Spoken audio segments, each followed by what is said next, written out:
Selamat siang, sahabat Bawaslu Kota Jayapura. Selamat datang. Saya Birman Ali, Tuan Tanah Serial Catatan Literasi Demokrasi bersama Bawaslu Kota Jayapura.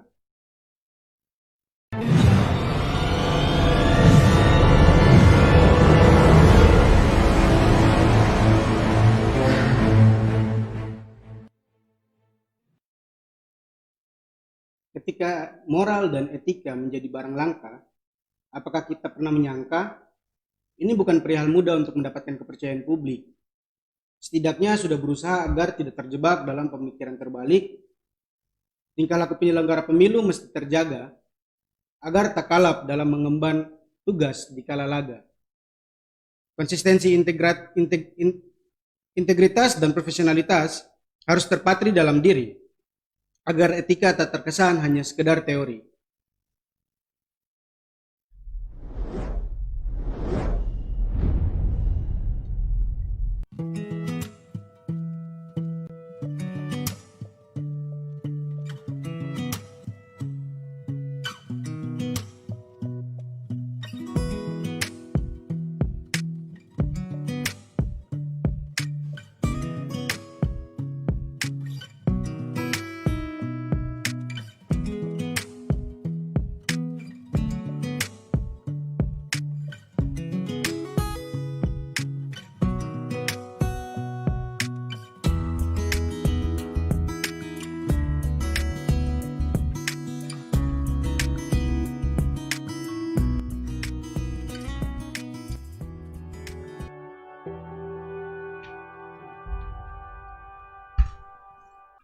Baik, sahabat Bawaslu Kota Jayapura, di sini kita sudah kehadiran dua narasumber yang punya keterkaitan erat dengan tema pada diskusi kita hari ini. Namun sebelum itu ingin saya sampaikan kepada teman-teman sekalian bahwa jangan pernah lupa bahwa protokol kesehatan itu tetap harus dijaga sampai saat ini karena wabah ini belum selesai. Kita pun di studio 2 Bawaslu Kota Jayapura tetap menjalankan protokol kesehatan sebagaimana mestinya. Sehingga teman-teman jangan khawatir bahwa di sini kita sudah menjalankan protokol kesehatan itu. Sebelum kita masuk lebih dalam, saya ingin memberikan teman-teman informasi bahwa dalam diskusi ke depan ini teman-teman diberikan kesempatan untuk dapat memberikan pertanyaan-pertanyaan pada kolom komentar dari akun Facebook Bawaslu Kota Jayapura dan pada kanal YouTube Bawaslu Kota Jayapura. Kita akan langsung masuk pada diskusi kita yang sangat menarik dengan topik etika demokrasi. Baik, di sebelah kanan saya telah hadir anggota Bawaslu Kota Jayapura, Anugrah Pata. Selamat datang, Pak. Selamat datang. Terima kasih atas kehadirannya, Pak Anugrah. Dan di sebelah kiri saya ada tim pemeriksa daerah, Dewan Kehormatan Penyelenggara Pemilu, yakni Ibu Peggy Watimena. Selamat datang, Ibu. Ya, terima kasih. Terima kasih, selamat datang kepada Ibu Peggy.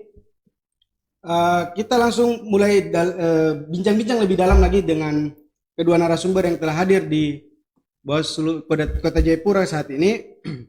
Sebenarnya menarik sekali tentang etika demokrasi yang kemudian apalagi di 2020 ini akan ada penyelenggaraan pemilu kada serentak, khususnya di Provinsi Papua sendiri ada 11 kabupaten yang akan melaksanakan pemilu kada untuk pemilihan bupati dan wakil bupatinya. Saya sebelum ke Pak Anugrah sebagai perwakilan dari provinsi, saya ke Ibu Peggy terlebih dahulu. Bu, sedikit pengantar saja pertanyaan saya. Sebenarnya seberapa penting etika penyelenggara pemilu dalam kelangsungan pesta demokrasi? Iya, kalau kita berbicara tentang etika itu kan bawaan ya dari lahir. Jadi Tuhan menciptakan kita manusia itu sudah satu paket. Ada etika. Etika di dalam sini adalah manusia itu diberikan akal budi sehingga dia bisa tahu mana yang benar, mana yang tidak benar, mana yang buruk, mana yang benar ya. Jadi dalam berdemokrasi etika itu harus dimiliki oleh seluruh lini. Jadi bukan hanya penyelenggara pemilu di sini ya, pesertanya juga harus punya etika. Dan juga masyarakat yang mempunyai hak pilih itu juga harus mempunyai etika dalam berdemokrasi. Sehingga pentingnya seseorang itu memiliki etika supaya dia bisa membatasi dirinya. Nah, dalam kepemiluan kita tahu bahwa peraturan-peraturan tentang pemilu itu sangat kompleks ya. Artinya dari semua tahapan itu ada aturannya. Jadi pemilu legislatif, presiden, dibuatlah aturan yang namanya Undang-Undang Nomor 7 ya, tahun 2019. Kemudian ada lagi Bawaslu dengan peraturannya. Sebagai pengawas pemilu itu juga ada peraturannya. Kemudian sebagai penyelenggara pemilu yang teknis itu yaitu KPU ada juga peraturannya. Jadi peraturan-peraturan ini dibuat agar penyelenggaraan pemilu itu bisa berjalan sesuai dengan norma-norma yang ada dalam aturan itu sendiri. Jadi kalau terjadi penyalahgunaan atau pelanggaran, maka disitulah nanti efeknya pada hasil pemilunya itu.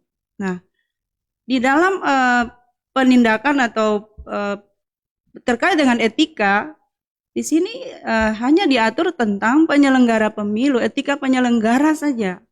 Belum ada etika pesertanya, kemudian etika masyarakatnya. Yang mungkin itu diatur lebih lanjut dalam peraturan Bawaslu. Misalnya kalau terkait money politik, itu ada sanksi pidana maupun sanksi administrasi. Tapi tentang etikanya sendiri peserta itu belum diatur lebih jauh. Nah, ke depan ini diharapkan bagi peserta pemilu itu juga wajib punya etika itu dalam berdemokrasi ya. Sehingga jangan melulu peserta pemilu penyelenggara pemilu saja yang disidangkan gitu. Tapi juga pesertanya. Itu yang belum nampak di sini. Sehingga ada keadilan ya. Karena kalau penyelenggara pemilu melakukan pelanggaran, itu juga ada berbagai macam faktor di dalamnya. Faktor yang terbesar adalah karena pesertanya. Gitu. Dan juga ada kepentingan-kepentingan politik di dalamnya. Nah, mungkin itu dulu kenapa penting ada etika dalam berdemokrasi, agar pemilu itu bisa mencapai tujuannya, yaitu pemilu yang berintegritas dan pemilu yang bermartabat. Ya, sehingga kita mencapai suatu hasil pemilu yang benar-benar adalah seorang pemimpin yang terpilih itu adalah seorang pemimpin yang benar-benar murni dari suara masyarakat. Ya, mungkin itu dulu. Terima kasih. Baik, terima kasih Bu. Menarik sekali sebenarnya teman-teman, sahabat Bawaslu Kota Jayapura, penjabaran dari Bu Fegi terkait pentingnya etika penyelenggara pemilu demi kelangsungan pesta demokrasi. Tadi sudah sedikit banyak sudah disinggung juga ada bahwa mesti diatur lebih lanjut terkait regulasi. Tapi sebelum saya melanjutkan pertanyaan itu, saya ingin meminta tanggapan Pak Anugrah saja bahwa dengan pentingnya etika penyelenggara pemilu seperti yang tadi disampaikan oleh Bu Fegi, menurut Pak Anugrah yang mewakili dari Bawaslu Provinsi Papua, apa saja upaya yang kemudian sudah dilakukan dengan bersama-sama dengan penyelenggara pemilu pada jajaran Bawaslu Kabupaten Kota di Provinsi Papua? Dengan etika ya? Iya, dengan etika, Pak. Jadi kalau kita berbicara masalah etika, saya setuju tadi dengan apa yang disampaikan oleh Bu Fegi bahwa ini kan berbicara etika itu kan terkait dengan baik dan benar, ya, artinya benar dan buruk. Jadi kalau menyikapi hal itu, memang kami dari Bawaslu Provinsi sesuai dengan kewajiban yang diberikan oleh Undang-Undang di dalam pasal 100 Undang-Undang Nomor 7, di situ sudah mengamanatkan kami untuk melakukan pembinaan. Ya.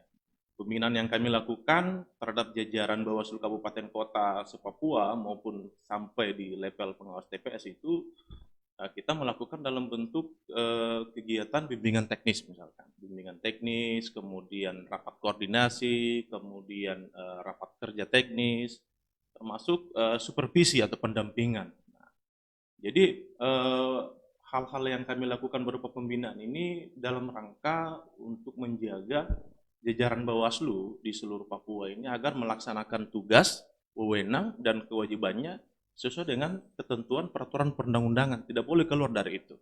Jadi kalau misalkan, saya kasih contoh misalkan tahapan pengawasan daftar pemilih berkelanjutan misalkan yang saat ini sedang dilaksanakan, itu Bawaslu mempedomani peraturan Bawaslu terkait dengan pengawasan pemutaran daftar pemilih, tidak boleh keluar dari itu. Jadi itulah hal-hal itu yang kami lakukan agar pengawas pemilu itu betul-betul memahami tugas dan wewenang dan juga kewajibannya.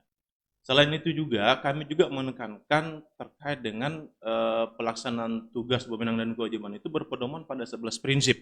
11 prinsip penyelenggaraan pemilu, yaitu ada mandiri, ada jujur, ada adil, keterbukaan, tertib, kemudian proporsionalitas, kemudian profesional, akuntabilitas, efektif dan efisien. Karena itu harus dipegang teguh, karena itu menjadi dasar dalam penilaian etika oleh pihak DKPP. Jadi kalau misalkan keluar dari 11 prinsip itu, maka itu masuk kategori pelanggaran etik. Jadi itu yang kami tekankan dan itu yang kami wanti-wanti kepada seluruh jajaran pengawas pemilu di Papua agar tidak dilanggar. Demikian. Baik, terima kasih Pak Nugra. Berarti sesungguhnya Bawaslu Provinsi Papua sendiri sudah melakukan upaya-upaya itu jauh-jauh hari. Sudah dilakukan. Artinya kita mengingatkan itu sebelum pelaksanaan tahapan itu dimulai dengan maksud agar mereka betul-betul mengetahui rambu-rambunya dan juga mengetahui rambu-rambu bagaimana pelaksanaan tugas, wewenang dan fungsinya mereka. Baik, terima kasih Pak Nugra. Saya ke Ibu Fegi. Selanjutnya saya ke Ibu Fegi, sahabat Bawaslu. Terkait dengan penjabaran tadi, saya ingin kembali menyinggung persoalan regulasi. Apakah regulasi terkait dengan etika penyelenggara pemilu ini ada perbedaan yang lebih mencolok terkait dengan pada saat pemilu atau pemilu kada? Apakah ada perbedaan, Bu? Iya. Kalau terkait dengan tentang peraturan tentang kode etik itu masih sama saja.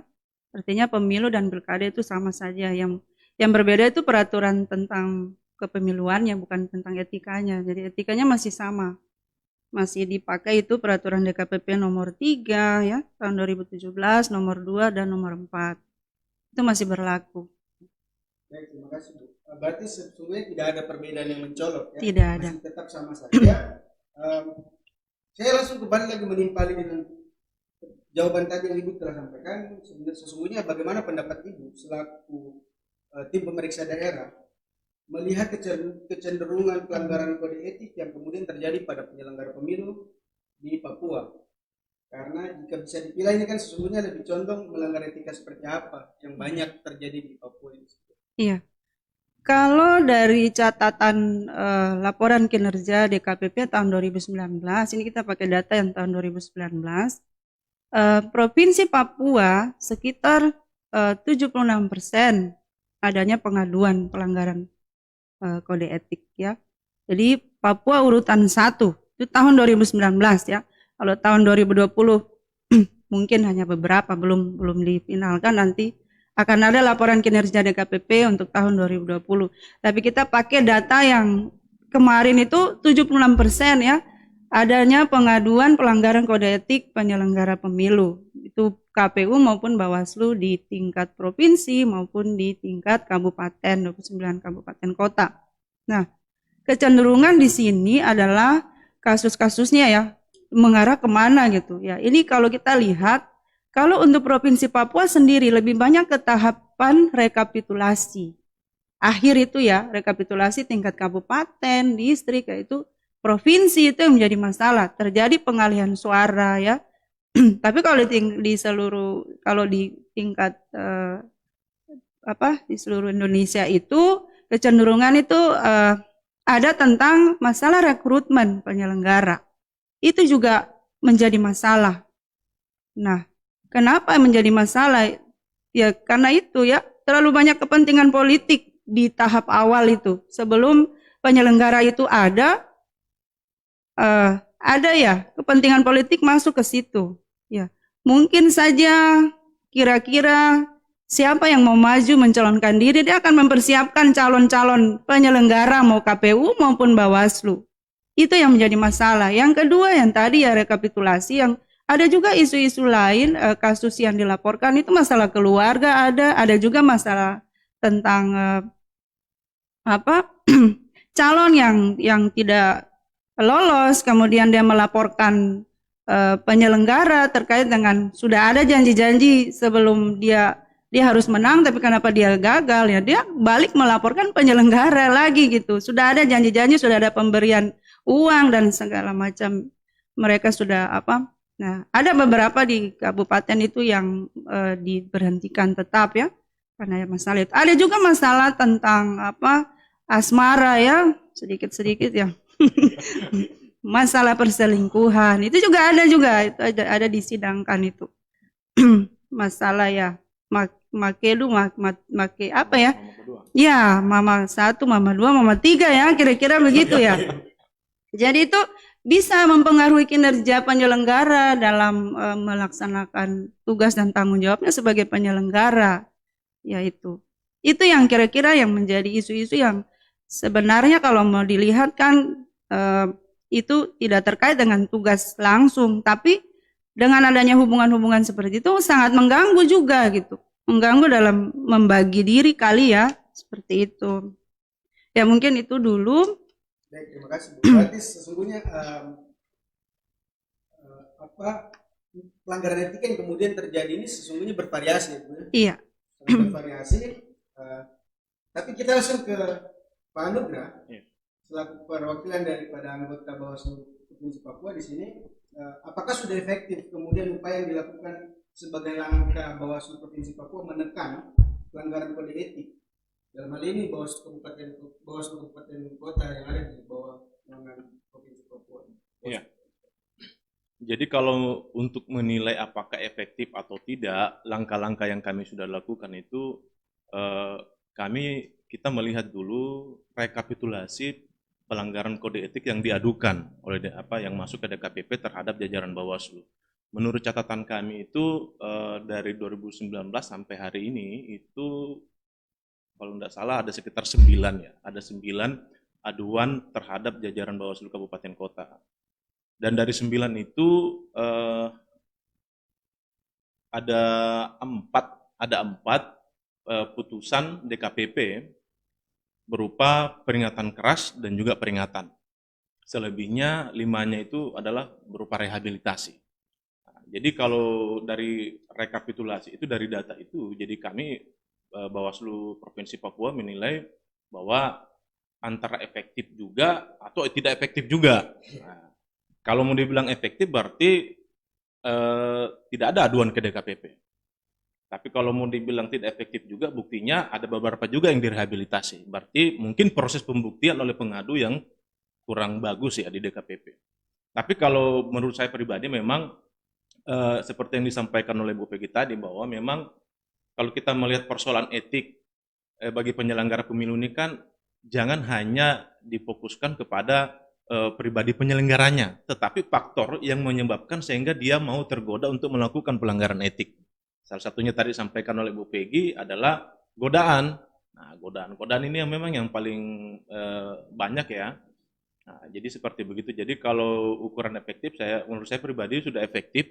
Kalau dibandingkan dengan aduan pelanggaran etik terhadap jajaran pengawas pemilu pada pemilu 2014 lalu, ini pemilu kali ini agak turun.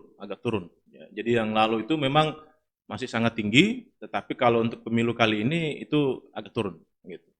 Baik Pak, saya langsung saja Pak. Tadi menanggapi tadi yang jawaban dari Pak Anugrah, bagaimana sesungguhnya Bawaslu Provinsi Papua kemudian menyikapi ketika ada laporan yang dilaporkan terkait pelanggaran kode etik pada jajaran dari Bawaslu Provinsi Papua sendiri. Oke. Kalau pertanyaan dari Anda mengatakan bahwa menyikapi. Jadi kalau sesuai dengan tupoksi ya, seperti yang saya sebutkan tadi terkait dengan pembinaan, itu kami pertama melakukan pendampingan hukum terhadap jajaran Bawaslu Kabupaten Kota yang jadi teradu dalam DKPP. Pendampingan yang kami lakukan itu tergantung dari kasus, ya. Artinya kan ada mekanisme yang yang berlaku di dalam pendampingan atau advokasi terhadap jajaran yang terkena masalah hukum ya, bukan hanya etik. Tapi pidana juga, perdata juga, termasuk TUN juga. Itu yang bersangkutan menyampaikan dulu pokok aduannya. Kira-kira dia mengajukan permohonan, apakah permohonan bantuan hukum itu disetujui apa tidak. Nah, jadi kalau misalkan dalam forum pleno rapat Bawaslu Provinsi Papua menyetujui untuk dilakukan pendampingan, berarti kita melakukan pendampingan. Derajatnya, ukurannya apakah kita mau melakukan pendampingan adalah kita menilai bahwa apakah benar ini dia bersalah atau tidak. Itu. Jadi kalau misalkan kita menganggap bahwa ini harus dibuktikan dia harus dibuktikan bahwa dia tidak bersalah, berarti kami melakukan pendampingan. Nah, dalam proses pendampingan itu kami mendampingi. Kemudian apabila dalam proses persidangan sampai pada putusan DKPP yang memutuskan bahwa yang bersangkutan diberikan sanksi, baik peringatan dan peringatan keras, maka nantinya putusan DKPP itu pasti salah satu poin putusan itu memerintahkan untuk kami melakukan tindak lanjut atas putusan DKPP itu. Jadi kalau misalkan putusan DKPP putusannya peringatan keras, berarti kami menindaklanjuti dalam bentuk memberikan sanksi administratif berupa peringatan keras. Begitupun juga kalau misalkan sanksinya peringatan, kami juga melakukan hal yang sama. Jadi itu yang kami lakukan. Itu sebagai salah satu upaya pembinaan. Baik, Pak. Tadi Pak Nuga sempat sampaikan bahwa melalui tahapan adanya rapat dulu untuk kemudian kita menyatakan apakah kita akan kemudian mengambil tindakan untuk pendampingan. Apakah pernah tidak Bawaslu Provinsi Papua kemudian melakukan upaya-upaya pendampingan ini, tetapi kemudian tidak cukup efektif juga dalam penerapannya karena mungkin tidak kooperatifnya Bawaslu Kabupaten juga yang kemudian mau didampingi? Ya, kalau untuk kasus seperti itu ada, kami jujur akui ada. Karena gini, kan terkadang kan teman-teman yang teman-teman yang jadi teradu ini kan terkadang tidak kooperatif seperti yang tadi saudara bilang. Misalkan tidak jujur mengatakan yang sebenar-benarnya. Padahal kalau kita namanya melakukan advokasi atau pendampingan hukum, itu kita butuh informasi atau fakta yang sebenar-benarnya, bukan yang dikarang-karang. Jadi kalau misalkan informasinya kemudian yang disampaikan itu adalah sebenar-benarnya, maka kita juga pasti melakukan pendampingan sesuai dengan fakta yang ada. Jadi kita juga tidak berani untuk menambah dan kita juga tidak berani untuk mengurangi. Jadi kasus yang seperti yang saudara bilang memang kita ada temukan juga, sehingga yang bersangkutan juga pasti pada dalam proses pembuktian atau persidangan di DKPP pasti dia juga akan kesulitan untuk membantah atau menjawab atau menanggapi dalil-dalil pengadu gitu. Itu pasti ada. Baik, terima kasih. Menarik sekali sahabat Bawaslu. Tapi kita sudah membuat Ibu Vegi menunggu lama. Mohon maaf Bu, saya langsung ke Ibu sekarang. Bu, sebenarnya apakah penindakan dari pelanggaran kode etik selama ini yang kemudian dilakukan itu sudah cukup efektif sehingga kemudian bisa membuat penyelenggara pemilu itu lebih profesional dalam kinerjanya? Ya, ya saya pikir masyarakat sekarang sudah pandai ya, mereka bisa memilah. Kalau ada pelanggaran etika langsung laporkan ke DKPP. Jadi kenapa ya di Papua itu tinggi pengaduannya? Karena itulah berarti masyarakat kita ini sudah pintar gitu. Dia tahu mana yang salah, mana yang benar, sehingga banyak pengaduan. Jadi kalau sudah banyak pengaduan seperti ini, seharusnya penyelenggara itu dia banyak melihat pengalaman-pengalaman lalu. Kasus-kasus yang lalu itu bagaimana? Supaya dia bisa mempersiapkan diri. Jangan mengulang lagi gitu, jangan mengulang lagi. Cuman masalahnya penyelenggara ini kan tidak seumur hidup. Dia itu ada batasan 5 tahun. Jadi kalau pergantian penyelenggara, maka pelanggaran kode etik pun akan ada begitu. Jadi kita belum tidak tahu isi hati nurani orang, apakah dia itu murni menjadi penyelenggara pemilu karena memang dia mau menegakkan aturan di atas segala-galanya, ataukah hanya untuk menjadi pion dari peserta ya itu. Jadi ada perbedaan. Ada juga penyelenggara yang memang niatnya tuh lurus-lurus, tapi karena masuk dalam sudah menjalankan tugas dia jatuh juga gitu. Jadi terkait dengan penindakannya, DKPP siap menindak. Kalau ada pengaduan pasti akan diproses verifikasi, kemudian masuk kalau lolos verifikasi dia akan lanjut kepada persidangan. Bahkan sekarang dengan adanya COVID-19 ini DKPP tetap melaksanakan sidang secara virtual. Walaupun tidak harus menggunakan gedung-gedung yang selama ini kita gedung Bawaslu atau gedung KPU atau gedung Polda, tetap dilaksanakan secara virtual. Itu untuk memenuhi tanggung jawab DKPP dalam menyidangkan perkara-perkara yang sudah diadukan. Jadi tidak akan dibiarkan pengaduan itu tinggal saja seperti itu, tapi tetap dilaksanakan sidang. Tapi melalui proses verifikasi tadi. Ya, mungkin itu. Baik, menurut kacamata Ibu sesungguhnya selaku tim pemeriksa daerah, apa sesungguhnya kesulitan-kesulitan dari penyelenggara pemilu ini kemudian menegakkan kode etiknya? Iya, sebenarnya kalau mungkin pengalaman saya pribadi saja, karena saya juga dulu pernah menjadi penyelenggara Bawaslu Provinsi Papua, ya kita jangan terlalu melayani. Melayani artinya apa yang dimaui peserta itu kita iakan. Tapi kita kembali kepada peraturan yang ada. Kalau peraturannya bilang tidak, ya kita tidak gitu. Jangan kita terbawa emosi, apalagi ada hubungan keluarga dan lain-lain sebagainya. Kita tetap pada tupoksi kita dalam melaksanakan tugas dan kewajiban, yaitu aturan di atas segala-galanya. Jadi kuncinya hanya satu, pedomanilah aturan-aturan yang sudah ada. Jangan keluar dari rel. Itu kalau keluar ya udah. Bahkan kan sebenarnya pengaduan itu orang tidak salah pun diadukan gitu. Nanti akan dibuktikan dalam persidangan bahwa memang benar-benar dia tidak melakukan pelanggaran. Jadi mau penyelenggara itu salah atau tidak salah tetap akan diadukan. Jadi siap-siap saja penyelenggara baik KPU maupun Bawaslu tetap menjalankan tugas sesuai dengan aturan-aturan yang ada. Karena Anda tidak salah pun Anda diadukan gitu. Jadi tetap aja kembali ke relnya gitu. Iya. Kan begitu. Berarti memang penyelenggara pemilu sendiri memang mesti sekali kemudian berpedoman kepada kode etik ya Bu ya. Iya. Untuk menanggapi dari jawaban Bu Peggy tadi, saya ke Pak Anugrah kembali. Pak, ini kan kita tahu bahwa tadi sudah disampaikan oleh Bu Peggy, ini bukan menjadi rahasia lagi bahwa penyelenggara pemilu bukan khusus di Provinsi Papua saja, mungkin di kota-kota lain bahkan provinsi yang lain banyak. Sebenarnya treatment seperti apa yang kemudian Bawaslu Provinsi terapkan untuk kemudian melihat bahwa ada penyelenggara pemilu, dalam hal ini adanya anggota yang dalam tanda kutip nakal biasanya seperti itu. Bagaimana treatment yang Bawaslu Provinsi lakukan? Jadi kalau misalkan dalam putusan DKPP itu putusannya memberikan sanksi ya, misalkan peringatan keras atau peringatan, maka treatment atau pola yang kami lakukan adalah pertama menindaklanjuti putusan DKPP dulu, memberikan peringatan sanksi administratif ya kepada yang bersangkutan. Kemudian yang berikutnya adalah kita melakukan pendampingan. Kira-kira di tahapan mana yang bersangkutan itu kemarin diadukan. Misalkan seperti yang tadi Bu Peggy bilang, misalkan pada saat proses rekapitulasi ini Bawaslu ini dalam pengawasannya ini tidak maksimal begitu. Berarti nanti pada saat sebelum pelaksanaan tahapan itu kita akan melakukan treatment itu. Treatment artinya kita melakukan supervisi, pembinaan, pendampingan terhadap yang bersangkutan termasuk seluruh jajaran yang berkaitan dengan bersangkutan supaya ke depan dalam pelaksanaan tahapan itu tidak terjadi lagi. Nah, jadi itu yang kami lakukan seperti begitu.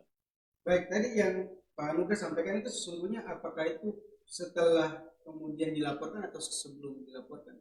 Sebenarnya ada dua dasar kami melakukan pembinaan ya. Tanpa putusan DKPP pun atau juga berdasarkan pengalaman pemilu-pemilu sebelumnya. Kita ini kan dalam Bawaslu ini kan kita mengenal yang namanya potensi kerawanan pemilu. Jadi kalau misalkan potensi kerawanan pemilu di Kabupaten A misalkan, itu potensi kerawanan pemilu itu biasanya terjadi di tahapan rekap itu sangat tinggi, kategorinya merah. Maka di situ kita jajaran Bawaslu Provinsi pasti akan melakukan pendampingan di situ, supervisi di situ. Kita menguatkan bahwa nanti tahapan rekap ini potensi-potensi pelanggarannya itu ini. Jadi Bawaslu ini harus melakukan ini, itu, begitu. Jadi itu yang kami lakukan. Dan termasuk juga treatment atau pembinaan yang dilakukan setelah adanya putusan DKPP juga. Seperti begitu, Mas. Baik, terima kasih Pak Anugrah. Kan biasanya kan kita tahu bahwa apalagi kemudian kita tahu bahwa pimpinan-pimpinan di provinsi sesungguhnya mengetahui watak-watak penyelenggara pemilu yang berada di kabupaten kota.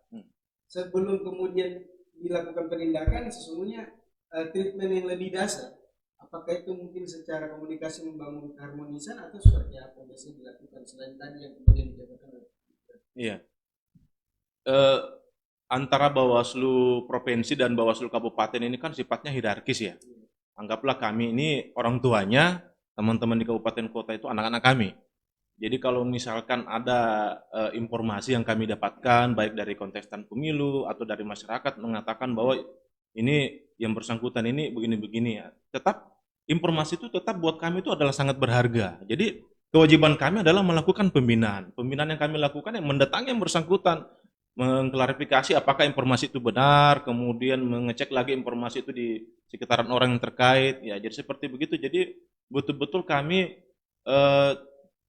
kita mau supaya jajaran pengawas pemilu ini betul-betul dia siap dalam melaksanakan tugas, wewenang dan kewajibannya, jangan sampai mereka lalai dari 11 prinsip yang menjadi pedoman dalam penyelenggaraan pemilu gitu. Berarti terus dikawal ya Pak? Ya, terus dikawal gitu. Saya ke Bu Peggy, sejauh mana Bu efektivitas dari penyelenggara pemilu ini kemudian sejauh mana efektivitas dari regulasi yang kemudian mengatur penyelenggara pemilu dalam kemudian beretika? Apakah kemudian ini sudah cukup mumpuni ataukah mesti diperkuat lagi secara regulasi? Iya. Peraturan DKPP yang nomor 2, 3, dan 4 itu kan tahun 2017. Jadi setelah peraturan Undang-Undang 7 tahun 2017 itu ada, maka DKPP juga merubah peraturan DKPP tadi. Jadi kembali lagi terkait dengan perubahan undang-undang, kalau misalnya nanti ada perubahan lagi, misalnya karena ada masalah-masalah dalam pemilu yang sebelumnya, mungkin ada regulasi yang perlu dirubah, pasal-pasal perlu dirubah terkait dengan etika, maka nanti pasti DKPP juga akan merubah peraturan DKPP-nya. Tapi untuk sekarang saya pikir sudah cukup bagus ya, cukup efektif, bisa menjawab persoalan-persoalan yang mana bisa juga memberikan efek jera ya bagi penyelenggara yang masih menjabat ya.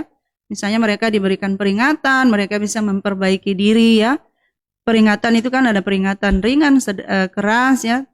Ya itu mereka bisa memperbaiki diri agar ke depan tidak mengulang lagi ya. Itulah fungsi dari adanya DKPP ya. Untuk bisa menjadi wasit juga gitu ya, jangan melakukan ini, jangan itu. Sama dengan pengawas pemilu juga, cuman kalau pengawas kan tahapan berjalan, mereka awasi. Kalau DKPP, kalau ada penyelenggaranya melakukan pelanggaran, ya masyarakat langsung mengadu ke DKPP. Jadi ada yang bisa diadukan di pengawas pemilu, ada juga yang langsung ke DKPP. Jadi kalau saya sendiri karena lebih banyak itu tentang yang tadi ya, isu-isunya atau kasus yang realnya itu tentang rekapitulasi. Contoh ya, kalau tentang rekapitulasi yang bermula itu kenapa ya, itu karena tidak ada formulir-formulir ya, misalnya C1, DA1, DB1 di tingkat bawah turun naik sampai di atas, sampai rekap provinsi pun itu tidak ada. Formulir rekapitulasi ini menjadi penting untuk ke depan formulir-formulir harus diadakan. Jadi jangan lagi terjadi yang banyak terjadi pengaduan hanya di tahapan rekapitulasi begitu.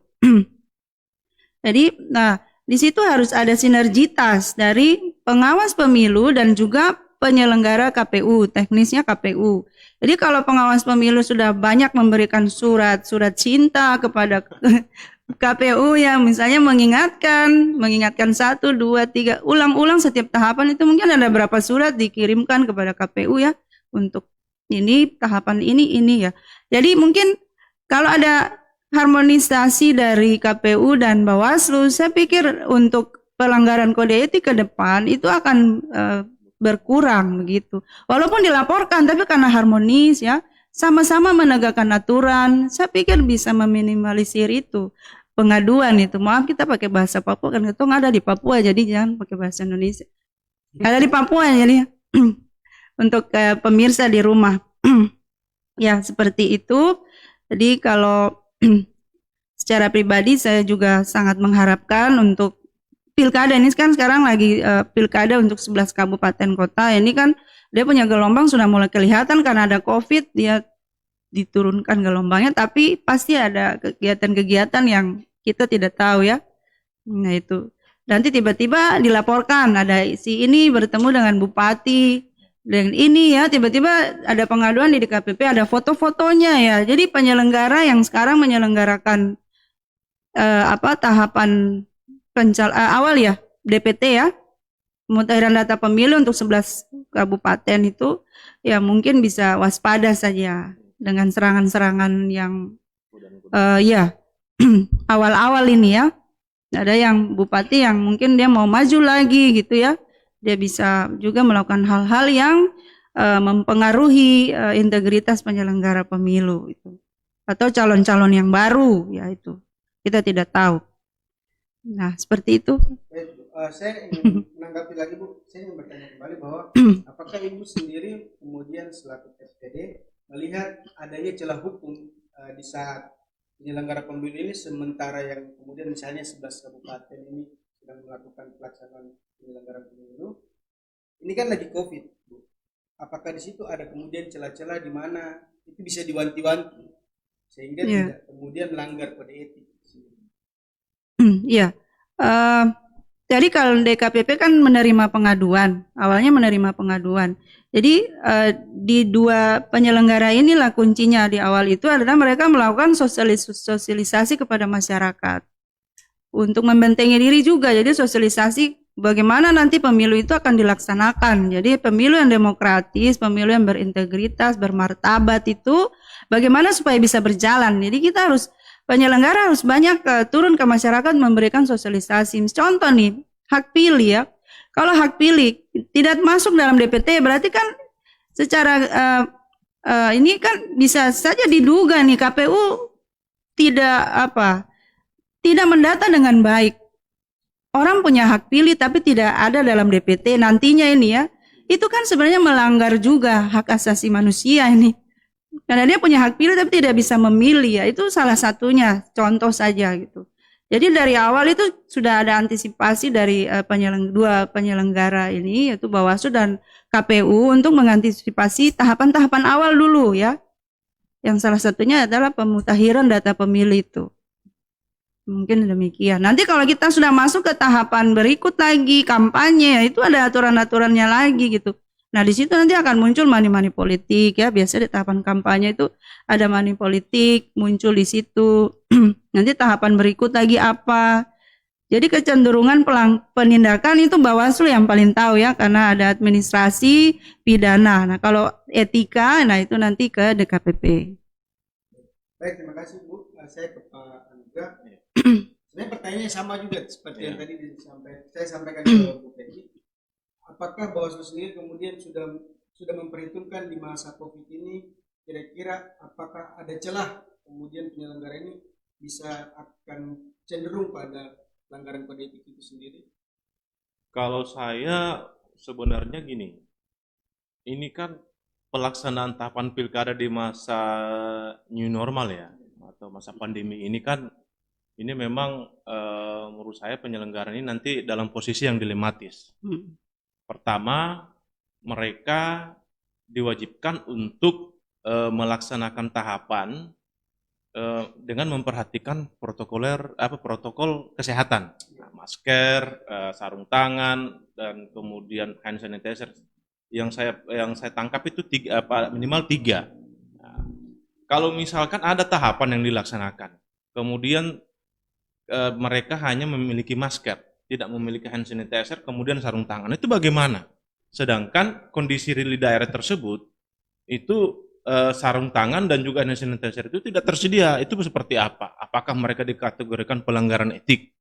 Padahal sebenarnya substansi dalam proses pelaksanaan tahapan pilkada dan pemilu itu kan adalah bagaimana tahapan pilkada itu dijalankan sesuai dengan regulasi. Kemudian tidak keluar dari regulasi tersebut. Nah, ini memang menurut saya dilematis, tapi kita tetap harus optimis ya. Saya tetap yakin bahwa ini pasti kita bisa laksanakan ya. Karena saya lihat semangat baik KPU maupun jajaran Bawaslu di Papua ini kan sudah sangat antusias untuk siap melaksanakan tahapan pilkada ini. Jadi kalau mau bicara celah hukum itu pasti ada. Karena celah hukumnya itu bukan diakibatkan oleh penyelenggaranya, tetapi kondisi real yang ada di lapangan pada saat mereka melaksanakan tahapan itu. Yaitu terkait dengan kesiapan EPD, karena memang ini menjadi diskusi menarik di kami jajaran Bawaslu ya. Karena misalkan saya kasih contoh, misalkan di dalam draft Perbawaslu pengawasan ya untuk tahapan pilkada di masa new normal ini kan di TPS itu nanti ada kelompok pemilih. Kelompok pemilih nanti ada kelompok antrian pemilih itu maksimal 12 orang. Sekarang jadi pertanyaan, misalkan bagaimana kalau misalkan dalam antrian pemilih itu ada salah satu pasien COVID misalkan, atau ada orang yang diduga pada saat rapid itu dia diduga reaktif misalkan, pastikan pemilih lain tidak mau. Atau misalkan ada KPPS yang berdasarkan hasil reaktif hasil rapid itu dia reaktif, otomatis kan pemilih tidak akan mau datang. Sekarang dalam posisi itu, dalam kondisi itu, apakah penyelenggaranya mau disalahkan? Dia kan tetap hanya melaksanakan tugas. Yang penting menurut saya substansi dari pelaksanaan tahapan pilkada itu sudah dipenuhi.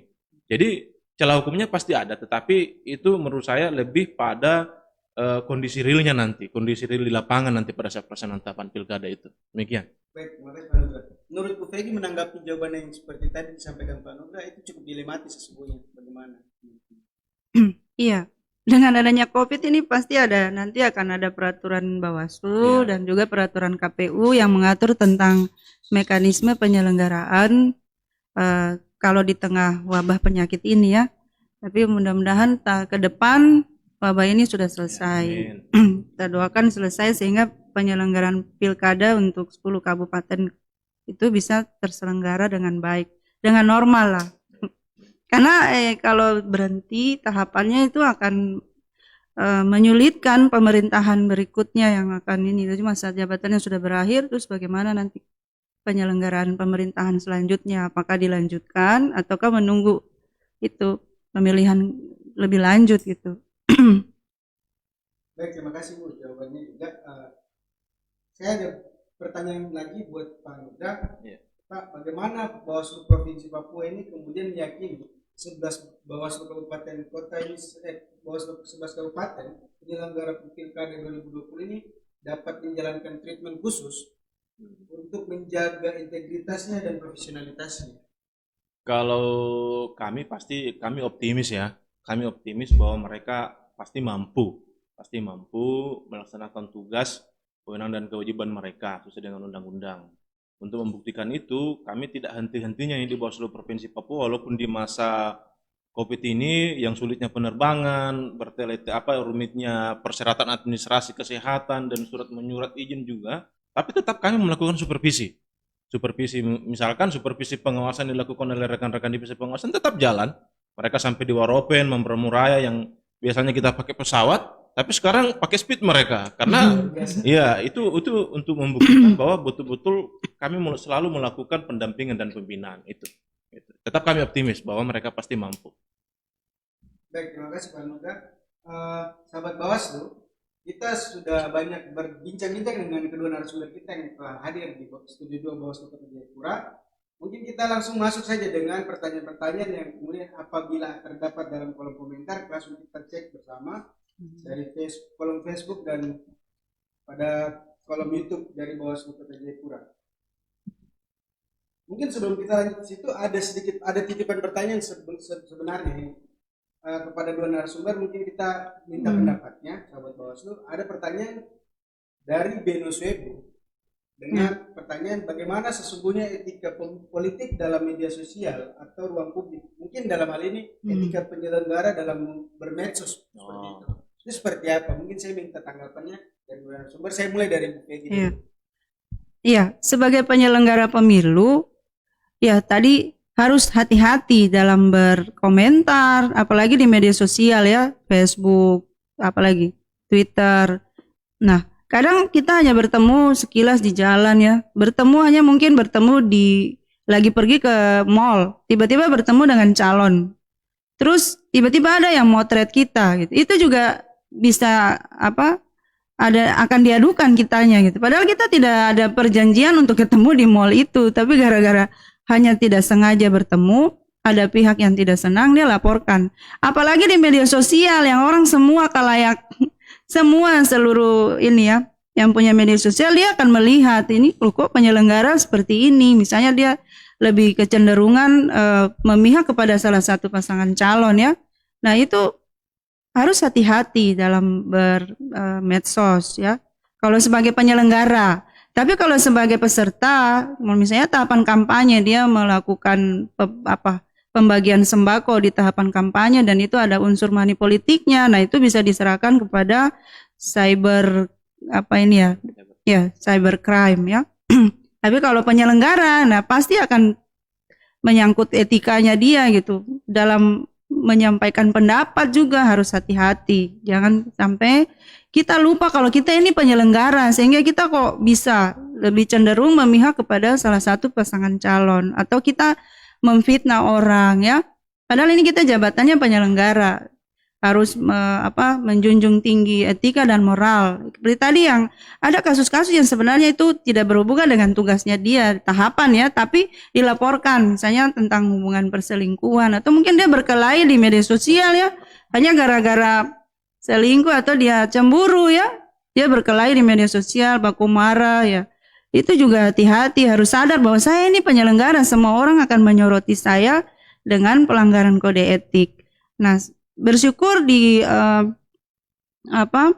lembaga kepemiluan ada lembaga etik. Kita tahu bahwa semua profesi itu pasti ada lembaga-lembaga etiknya. Misalnya hakim juga ada etik, atau ini PNS ya, ASN. Itu juga ada lembaga ASN yang menyidangkan pelanggaran-pelanggaran kode etik. Nah, dengan adanya DKPP sebenarnya sudah menjadi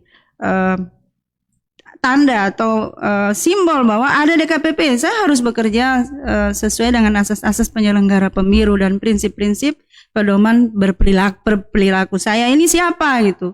Saya ini bukan orang biasa ya. Saya ini pejabat negara ya. Jadi berperilakunya sebagai pejabat negara, jangan berperilaku sebagai siapa, bukan pejabat negara di sini. Jadi bersyukur. Jadi kita harus bangga ya menjadi penyelenggara pemilu itu dipercayakan oleh negara untuk menjalankan tugas dan tanggung jawab kita dalam pemilu. Ya, mungkin itu. Baik, terima kasih Bu. Saya ke Pak Nugra. Iya. Bagaimana tanggapannya Pak? Kalau penyelenggara dalam bermedsos ini. Oh, ini untuk penyelenggara ya? Iya. Jadi kalau penyelenggara pemilu itu kan memang harus memang memperhatikan etika ya, etika dalam bermedsos ya, istilahnya melakukan inilah istilahnya di media sosial ya, atau di dunia maya. Memang karena begini, satu gerakan saja, misalkan like atau misalkan komentar itu kan menimbulkan penafsiran yang macam-macam. Apalagi kalau misalkan komentar atau like itu diberikan terhadap paslon ya, atau misalkan paslon itu sudah terindikasi bahwa yang bersangkutan ini tidak netral. Nah, jadi memang penyelenggara pemilu ini betul-betul harus memperhatikan itu. Alangkah baiknya kalau dalam penyelenggara pemilu itu kalau menurut saya tidak usah bermedsos lah. Artinya mungkin kalau dia mau curhat, mungkin ya curhat seperlunya saja. Ya. Kalau kayak macam Ibu Peggy ini kan sudah enak dia karena sudah bukan penyelenggara. Karena kita penyelenggara ini kan memang harus hati-hati ya, mengeluarkan satu kata saja, apalagi kalimat itu sangat bisa ditafsirkan macam-macam oleh orang lain. Jadi betul-betul kita harus betul memperhatikan, apalagi kalau kita mengeluarkan status atau mengeluarkan komentar-komentar atau mengirimkan tautan yang tidak ada kaitannya dengan tupoksi kita. Saya pikir tidak perlulah.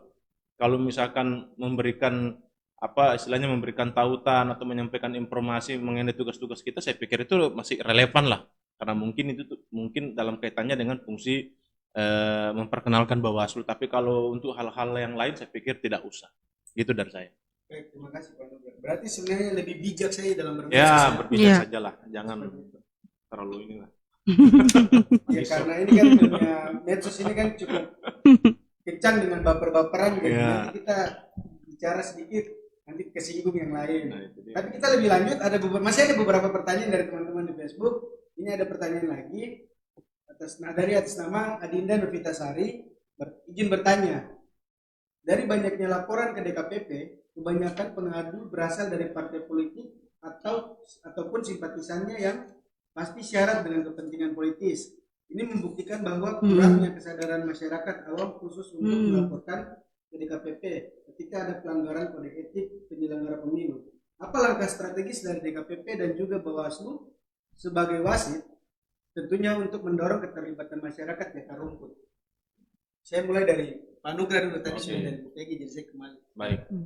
Memang betul kalau kita lihat aduan yang masuk ke DKPP itu seperti yang disampaikan oleh Bu Peggy itu memang kebanyakan dari partai politik atau caleg lah, atau mantan calon atau kontestan lah. Sedangkan untuk masyarakat memang masih kurang ya. Jadi kami di Bawaslu itu ada namanya pengawasan partisipatif. Di mana dalam pengawasan partisipatif itu kita mengajak masyarakat kita memberikan pemahaman kepada mereka terkait dengan regulasi-regulasi yang ada di Bawaslu, termasuk sanksi-sanksi yang bisa diberlakukan apabila dilanggar. Nah, misalkan pada saat sekarang itu di tim penanganan pelanggaran di Bawaslu itu mereka bekerja sama dengan Gakumdu itu dia sekarang melakukan roadshow, boleh dibilang roadshow di 11 titik. Mereka bersama jaksa, bersama polisi melakukan sosialisasi tentang tata cara penanganan pelanggaran. Dengan maksud supaya masyarakat yang diberikan edukasi terkait itu bisa memahami bagaimana tata cara pelaporan, kategori apa yang dimasuk kategori pelanggaran, sanksinya apa saja, bagaimana peran jaksa, bagaimana peran penyidik. Itu yang kita lakukan sekarang dengan maksud supaya masyarakat yang kita hadirkan itu bisa memahami, bisa tahu. Artinya karena itu adalah hak masyarakat juga. Karena kan dalam laporan itu kan masyarakat kan juga masuk kategori orang yang berhak melapor, begitu. Baik, kalau gitu saya lanjut ke Bu Peggy, bagaimana tanggapannya Bu Peggy? Iya. Ya, jadi pengaduan itu oleh DKPP sendiri sudah online ya. Jadi bisa diadukan secara online. Ada formulirnya disediakan di website DKPP. Jadi siapapun bisa melapor, namun dia harus bersinggungan dengan perkara yang diadukan gitu. Jangan sampai tidak tahu menahu tentang perkara tapi dipakai orang calon untuk menjadi pelapor. Nah, itu pernah itu ada. Makanya waktu dia menyampaikan pengaduan dalam persidangan, dia tidak tahu jalan ceritanya, kronologis, karena dia tidak berada di situ. Itu yang kita juga tanya, Anda ini siapa? Anda ini siapa? Kepentingannya apa terhadap pengaduan tersebut? Jadi kadang begitu, kadang menggunakan jasa konsultan, jasa pengacara ya. Kalau pengacara ya masih mending lah, tapi ada aja konsultan-konsultan yang hanya ya jadi pelapor begitu ya. Iya. Ada juga dari keluarga, pihak keluarga yang tadi saya sampaikan, misalnya ada kasus pelecehan seksual atau perselingkuhan. Ada dari pelapornya keluarga juga yang melaporkan penyelenggara. Nah, itu tadi. Kemudian selain penyelenggara komisioner, itu juga pelakunya itu bukan komisioner, pelakunya itu misalnya operator. Itu operator itu juga. Rekapitulasi sudah selesai, sudah diputuskan, tapi operator secara sengaja merubah hasil. Nah, itu kan. Nah, berarti itu kepentingannya itu bukan hanya kepada penyelenggara teknis, Bawaslu, komisioner ya, tapi juga itu sekretariatnya ini itu juga harus diatur lagi nih mereka di dalam. Jadi pelaku utamanya itu bukan komisioner, tapi staf, operator ya. Jadi hati-hati nih komisioner KPU maupun Bawaslu. Nanti yang melakukan pelanggaran itu adalah bawahan saudara, tapi yang dilaporkan komisionernya 5 orang, 7 orang satu kali gitu, padahal bukan pelakunya gitu, pelakunya operator. Itu ada kejadian di Waropen itu sampai akhirnya sudah pelanggaran pidana, tapi tetap yang dilaporkan etikanya adalah komisionernya itu. Kasus-kasus seperti itu. Jadi DKPP secara terbuka sudah membuka ruang yang bebas, luas kepada masyarakat. Silahkan mengadu, tapi harus terpenuhi ya syarat-syarat formil material dalam verifikasi nanti. Jadi kalau tidak ada bersinggungan langsung dengan perkara itu, sebaiknya tidak usah melaporkan. Jadi jangan sampai nanti dalam fakta persidangan saudara malu sendiri ditanya oleh anggota sidang bahwa ini kepentingannya apa gitu. Tidak ada loh, saudara ini siapa ya. Jadi kenapa kok melaporkan ya. Jadi seperti itu. Jadi masih banyak penumpang gelap sebenarnya Ibu ya. Bisa dikatakan seperti itu. Banyak ditunggangi masyarakat ini sebenarnya. Kita beranjak ke pertanyaan selanjutnya. Ada pertanyaan lagi dari atas nama di Facebook. Atas nama Seprianti Rumkabu bertanya, Bawaslu tidak melaksanakan pilkada saat ini sedang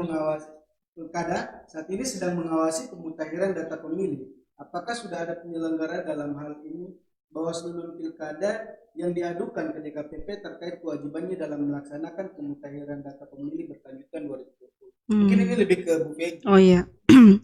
Ya, untuk sementara belum ada kalau yang Bawaslu. Tapi kalau misalnya masih ada terkaitan dengan tugas Bawaslu maupun KPU yang dulu itu bisa saja dilaporkan. Misalnya ini sekarang kan masih banyak ini yang melaporkan tentang tahapan rekapitulasi dulu yang sudah berlalu pemilihan presiden dan legislatif, lebih banyak ke itu. Atau yang legislatif tingkat kabupaten itu masih dilaporkan sampai sekarang. Kemarin kita baru menyidangkan itu dari Yahukimo ya, itu tentang rekapitulasi juga gitu.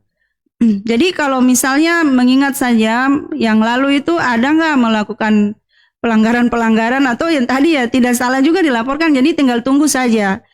Yang sementara ini masih lebih banyak ke tahapan rekapitulasi. Jadi, tapi kalau rekapitulasinya sudah aman, tentram dan damai, sudah memuaskan semua pihak ya, hasilnya tidak ada lagi di MK sudah selesai ya. Tinggal ini ya berarti tidak ada laporan, mudah-mudahan ya. Tidak ada laporan. Tapi yang saya dapat informasi masih ada 3 pengaduan yang akan disidangkan ke depan. Masih tentang tahapan rekapitulasi. Yang itu tadi ya tidak mendapatkan formulir-formulir C1 C1 D1 sehingga suaranya hilang begitu saja. Ya. Baik, terima kasih jawabannya Bu, menarik sekali. Ini pertanyaan terakhir dari teman-teman yang telah berpartisipasi dengan kita pada live ini. Ini pertanyaan terakhir dari atas nama Andriani Wali bertanya, izin bertanya, apakah DKPP selalu mengumumkan kepada publik terhadap penyelenggara yang buat pelanggaran? Bagaimana caranya agar masyarakat tidak meragukan integritas DKPP? Ya, DKPP dalam websitenya sudah lengkap, ada putusan, ada laporan kinerja. Ibu Andriani bisa melihat di website DKPP. Di situ sudah lengkap Bu, semua terkait dengan kinerja DKPP. Ada di situ, Ibu bisa dapat datanya, bisa download ya. Bahkan buku-buku yang diterbitkan oleh anggota DKPP juga ada. Jadi gratis masyarakat diberikan. Demikian juga dengan pengaduan tadi saya sudah sampaikan bahwa itu juga secara online bisa dilaporkan. Kemudian DKPP setiap kali menyidangkan itu sudah live di Facebook, sudah live. Jadi ada rekaman videonya, kita bisa melihat. Dan saya bilang kalau semua masyarakat melihat proses sidang yang berjalan, mereka jadi tambah paham. Oh ternyata aturan itu seperti ini tuh, aturan seperti ini. Saya sangat senang karena DKPP juga sangat terbuka, tidak ada yang ditutupi. Sidang pun terbuka gitu. Ya mungkin seperti itu. Ibu Andriani, selamat sore. Ini kita masih ada satu pertanyaan lagi terakhir ya. Kita pertanyaan terakhir.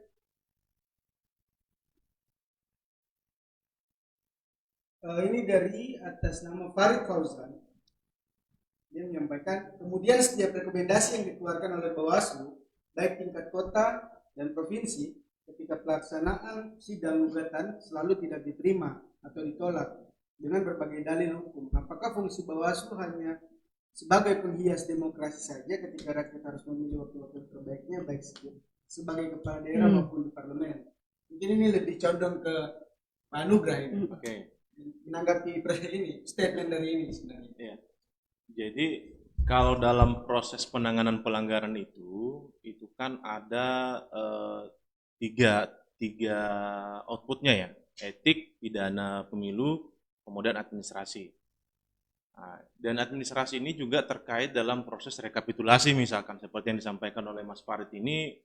Dalam proses rekapitulasi itu kan di dalam versinya KPU itu ada namanya ruang penyelesaian keberatan.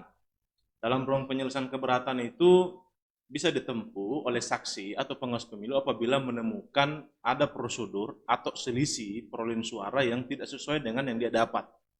Dan menurut kami di Bawaslu itu prosedur itu sudah jalan.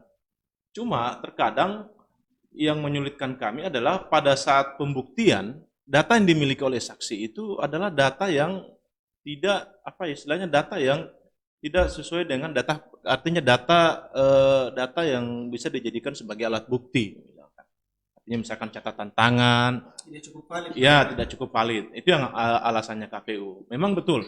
Dalam proses rekapitulasi di tingkat kota, misalkan kalau tidak salah teman-teman kota ini mengeluarkan mengeluarkan rekomendasi itu semacam perhitungan ulang, kemudian ada pemungutan suara ulang juga ya kalau tidak salah. Kemudian ada juga pemilihan susulan untuk AB dan Jayapura Selatan kemarin. Kemudian di tingkat provinsi ini lebih banyak lagi. Kalau tidak salah itu ada berapa rekomendasi itu ya. Yang rekomendasi yang paling parah itu menurut kami adalah rekomendasi kami berupa kami tidak mengakui hasil. Pertama, rekomendasi terhadap hasil perolehan suara untuk Mambramo-Raya. Kenapa kami mengeluarkan rekomendasi itu? Karena rekomendasi PSU yang dikeluarkan oleh jajaran Panwas Distrik itu tidak dilanjuti oleh PPD. Kemudian naik satu tingkat di tingkat kabupaten, rekomendasi terbit juga tidak ditindaklanjuti oleh KP kabupaten. Ya, kami di level provinsi pasti kami juga bingung juga. Ya, terpaksa kami mengatakan tidak mengakui hasil itu karena begini, prosedur itu kami sudah tempuh sesuai dengan peraturan perundang-undangan. Kami tidak mungkin keluar dari ketentuan yang ada. Jadi termasuk Heram juga. Heram juga itu kan rekomendasi kami termasuk teman-teman kota ini kan mengatakan bahwa rekomendasi kami itu kami tidak mengakui hasil Heram. Karena proses rekapitulasi yang terjadi itu menurut kami itu sudah banyak pelanggaran yang tidak bisa ditolerir lagi. Dan rekomendasi itu kalau mau dibilang oleh Mas Farid bahwa itu tidak diakui, itu kami jadikan alat bukti di Mahkamah Konstitusi. Nah, tetapi kita tidak tahu ya seperti apa pertimbangan mahkamah dalam memutus semua pelanggaran perselisihan hasil terkait dengan rekomendasi-rekomendasi itu. Karena begini, yang jelas buat kami di Bawaslu, kami sudah melakukan tupoksi kami. Apa yang menjadi kewenangan kami, tugas kami, itu kami sudah lakukan. Saya kasih contoh juga misalkan Yapen. Yapen itu lebih parah. Ada 4 putusan pelanggaran administrasi yang diputuskan terkait dengan Yapen. Itu juga di persidangan di MK juga itu mentah juga. Kita tidak tahu pertimbangan hakim MK apa. Yang jelas, secara tupoksi, secara kelembagaan, kami sudah melakukan apa yang menjadi kewajiban kami. Saya pikir begitu, Mas. Baik, terima kasih Pak Nugra. Menarik sekali sahabat Bawaslu. Kita sudah cukup banyak berbincang-bincang dengan kedua narasumber yang telah hadir di studio 2 Bawaslu Kota Jayapura. Karena kita telah tiba di penghujung acara, saya mungkin memberikan kesempatan kepada dua narasumber yang telah berada di sebelah kanan dan kiri saya ini untuk memberikan closing statement kepada sahabat Bawaslu yang ada di rumah. Saya mulai dari Ibu Peggy. Ya, kepada sahabat Bawaslu dan semua pemirsa yang menonton acara ini, mari kita sama-sama kawal pemilihan, mau baik itu pemilu atau pilkada. Sama-sama kita sebagai masyarakat, kita sebagai penyelenggara pemilu, dan kita sebagai peserta, kita sama-sama menjaga integritas pemilu itu sendiri sesuai dengan aturan yang sudah ada. Kalau kita melenceng dari padanya, maka pasti akan terjadi konflik kepentingan di dalam. Mungkin demikian, terima kasih. Baik, terima kasih Bu. Saya ke Pak Nugra. Iya. Kalau kita berbicara masalah etika demokrasi sesuai dengan tema dalam diskusi kita ini, berarti kita berbicara pada 3 hal sebenarnya, Mas. Yang pertama terkait dengan etika penyelenggaranya. Seperti yang disampaikan tadi Ibu Peggy banyak hal. Kemudian yang kedua, etika pesertanya. Etika peserta ini atau kontestan ini juga perlu juga beretika. Artinya betul-betul mereka sebagai kontestan, sebagai peserta itu patuh pada aturan main pada saat pelaksanaan pemilu dan juga pilkada. Kemudian yang ketiga adalah etika penyelenggaraannya. Etika penyelenggaraannya ini kan terkait dengan tugas dan fungsi Bawaslu dan juga KPU dalam melaksanakan tahapannya termasuk dalam DKPP. Jadi kalau misalkan 3 hal ini betul-betul dilaksanakan sesuai dengan regulasi yang ada, saya yakin pasti etika demokrasi itu pasti akan tercipta. Artinya tujuan kita untuk melahirkan proses pemilu yang jujur dan adil itu pasti akan terwujud kalau 3 hal itu bisa dilaksanakan. Terima kasih. Baik, terima kasih Pak Nugra. Terima kasih banyak atas kehadiran 2 narasumber. Terima kasih buat Peggy yang telah berkesempatan hadir. Terima kasih juga buat Pak Nugra yang telah berkesempatan hadir bersama kami di sini. Terima kasih banyak khususnya buat sahabat Bawaslu yang kemudian selalu mengikuti diskusi secara live streaming serial literasi demokrasi ini. Kita tidak henti-hentinya untuk menyampaikan bahwa terima kasih banyak teman-teman terus mengikuti diskusi kita pada hari ini. Informasi untuk teman-teman saja bahwa untuk diskusi serial literasi demokrasi selanjutnya kita mengharapkan adanya saran tema, topik, bahkan narasumber dari teman-teman ataupun sahabat Bawaslu yang berada di rumah. Saya berpikir bahwa karena kita sudah di penghujung acara, kita akan kemudian memberikan teman-teman sedikit kesempatan di mana nanti di akhir acara ini kita memberikan kesempatan untuk teman-teman memberikan penyampaian secara komentar di kolom pada live streaming ini. Akhir kata saya mewakili teman-teman kru yang bertugas undur diri. Terima kasih banyak. Salam awas, saya jaga kok jaga saya, dan see you next time. Bersama rakyat, awasi pemilu, demokrasi maju.